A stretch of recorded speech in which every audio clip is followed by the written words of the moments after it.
Good evening students. तो UGC पाठशाला में आपका स्वागत है। हम यहाँ पे प्रिपेयर करेंगे यूजीसी नेट, जो हमारा अभी जून का अटेम्प्ट होने वाला है। तो ये क्वेश्चंस आपके लिए बहुत इंपॉर्टेंट होने वाले हैं। इसमें कुछ 10 से 15 क्वेश्चंस हम करने वाले हैं, जिसमें से बहुत सारी इन्फॉर्मेशन आज आप यहाँ से लेके जाएंगे। तो चलिए स्टार्ट करते हैं विदाउट वेस्टिंग एनी टाइम। हमारा फर्स्ट क्वेश्चन है, what is the time span of पुरातन एज। तो सबसे पहले तो हमें ये जानना होगा कि पुरातन एज क्या है। तो इसे हम एज ऑफ मिल्टन भी कह सकते हैं, जिसका टाइम पीरियड है हमारा 1620 के अराउंड स्टार्ट होता है टिल 1660। तो पहला क्वेश्चन तो वेरी इजी था, ये सिर्फ फैक्ट है कि आपको टाइम स्पैन लर्न करना है। बढ़ते हैं हमारे नेक्स्ट क्वेश्चन की तरफ। तो हमारा नेक्स्ट क्वेश्चन है, which of the following is a pre Raphaelite poet. Who is the pre Raphaelite poet. अब इसके लिए हमें फिर से जानना होगा कि प्री रेफेटाइट क्या है। तो एक प्री रेफेटाइट मूवमेंट था जो मेडिवल थीम्स के ऊपर फोकस करता था, एंड मेडिवल थीम्स के ऊपर उसके मेजरली वर्क्स डिपेंड थे। एंड उसका की आइडिया ये था कि return to art before Raphael. तो रफेल जो इटालियन पोइट थे, उनके वर्क्स को वो दिखाता था। ये मूवमेंट 1848 इंग्लैंड में स्टार्ट हुआ था, एंड जिसकी मेन फोकस था medieval themes, nature, beauty, detail realism. And इनके इंपॉर्टेंट राइटर्स भी हमें लर्न करने पड़ेंगे, जो थे डीजी रोसेटी, इनकी sister Christina Rossetti and William Morris. Okay, तो करेक्ट आंसर है हमारा इसमें William Morris. These lines are from which poem. Death is all and why should life all labour be. तो ये बता सकते हैं आप ये लाइन्स कहाँ से ली गई हैं। तो हमारा आंसर है फर्स्ट, द लोटस ईटर। तो द लोटस ईटर है, ये जो पोयम है ये लिखी गई है लॉर्ड एल्फ्रेड टेनिसन के द्वारा, जो कि 1832 में आई थी। एंड ये जो पोयम है, इसका मेन थीम है कि how we want to escape from life. जो इसमें मैरिनर्स हैं, वो एक आइलैंड पे जाते हैं एंड वो कुछ फ्लावर खा लेते हैं, जिससे उनके अंदर लेजीनेस भर जाती है, and they don't want to return to life. उनको अब दोबारा काम नहीं करना, अपने काम पे नहीं लौटना है। एंड इसके रिगार्डिंग ये पूरी पोएम है, एंड इसका मेन थीम है weariness of life and desire for rest. बढ़ते हैं हमारे नेक्स्ट क्वेश्चन की तरफ। In last ride together home does the poet contrast his failure with. ये जो लास्ट राइड टुगेदर लिखी गई है, इसमें पोएट किसके साथ अपने फेलियर को कॉन्ट्रास्ट करता है। Soldiers poets play rights, statement soldiers sculptures, poet play rights authors, authors writers labours. चलिए आपको बताना है। तो इन लास्ट राइड टुगेदर ये जो पोएम है वो लिखी गई है रॉबर्ट ब्राउनिंग के द्वारा। ये एक मोनोलॉग है जो कि लिखा गया है 1855 में।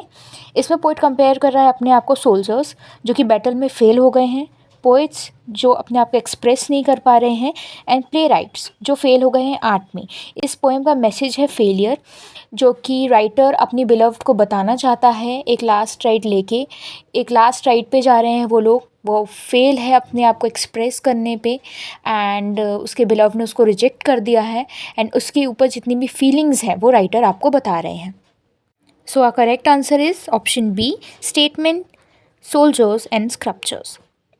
नेक्स्ट, हमारा नेक्स्ट क्वेश्चन है, sir Walter Scott's the lady of last minstrel is. ये तो बहुत ईजी सा क्वेश्चन है। विदाउट वेस्टिंग एनी टाइम हमारा राइट आंसर है ऑप्शन ए, बैलेड्स। अब बैलेड्स क्या होता है? It is a lyrical form. एक लिरिकल फॉर्म में जब लिखी जाती है कोई भी पोएम तो उसको हमको बैलेड्स बोलते हैं। It is a kind of narrative poem जो कि हमें एक स्टोरी बताती है रिदमिक स्टाइल पे। इसमें कैरेक्टर इवन सब कुछ सेम होता है, but song like rhythmic songs होते हैं, रिपीटेशन ऑफ लाइन्स होता है।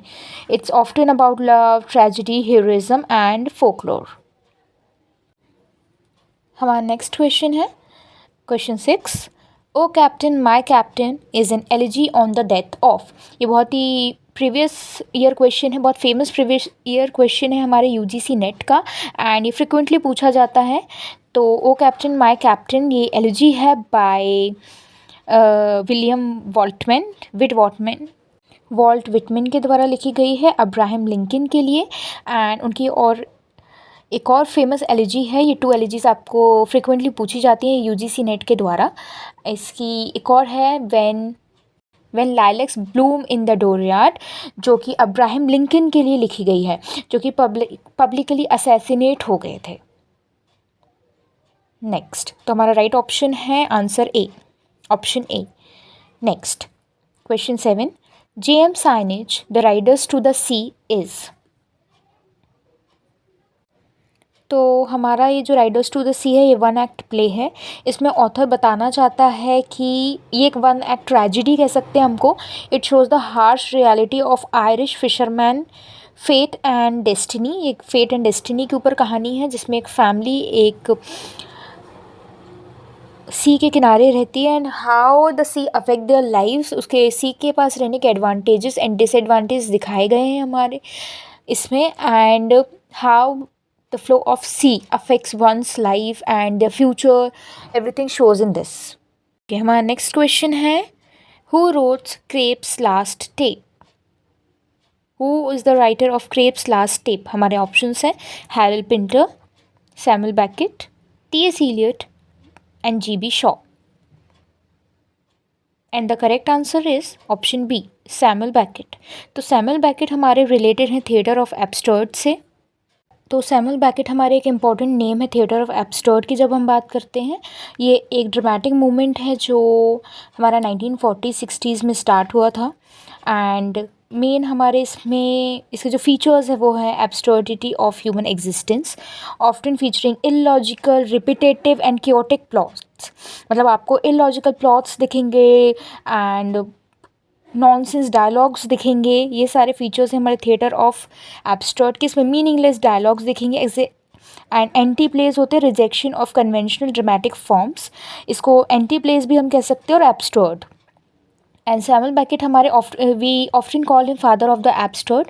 His work includes Waiting for Godot and Endgame. So the correct answer is option B, Samuel Beckett.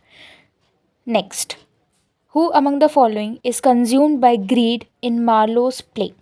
A. Tamburlaine, Dr. Faustus, Barabbas, and Mephistopheles.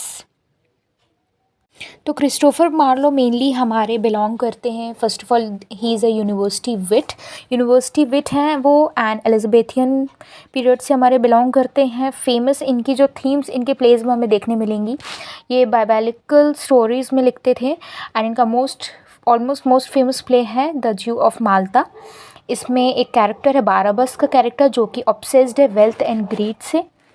And हमारे और भी option है, जैसे doctor Faustus में भी जो हमारा लीड कैरेक्टर है वो भी वेल्थ एंड ग्रीड से ऑब्सेस्ड है। मार्लो के मेनली आपको कैरेक्टर्स इस टाइप की थीम पे बेस मिलेंगे, जो कि वेल्थ ग्रीड में दिखाते हैं, वेल्थ एंड ग्रीड से ऑब्सेस्ड होते हैं एंड एंड में उनका डाउनफॉल दिखाते हैं। So our last question will be mystery plays deals with option A lives of saint, option B biblical stories, option 3 folk tales, option 4 court life. तो mystery pledge में हमारे आते हैं जिसमें लाइफ ऑफ सेंट्स दिखाते हैं, mainly stories related to bible stories, and जिसमें creation दिखाते हैं, क्राइस्ट की लाइफ दिखाते हैं, which is perform by common people. ये इंग्लैंड में पहले चलता था, जहाँ पे mystery plays life of saints दिखाया जाता था लोगों को और अट्रैक्ट करने के लिए, एंड लोगों को क्रिश्चियन नॉलेज देने के लिए, बाइबल की स्टोरीज़ दिखाने के लिए, जिससे उनके अंदर गुड एंड बैड थिंग्स भी हम इंडल्ज कर पाएँ। So our correct option is biblical stories. So friends, ये थे मेरे तरफ से top 10 questions. I hope you like this video. Please subscribe to my channel and thanks for watching.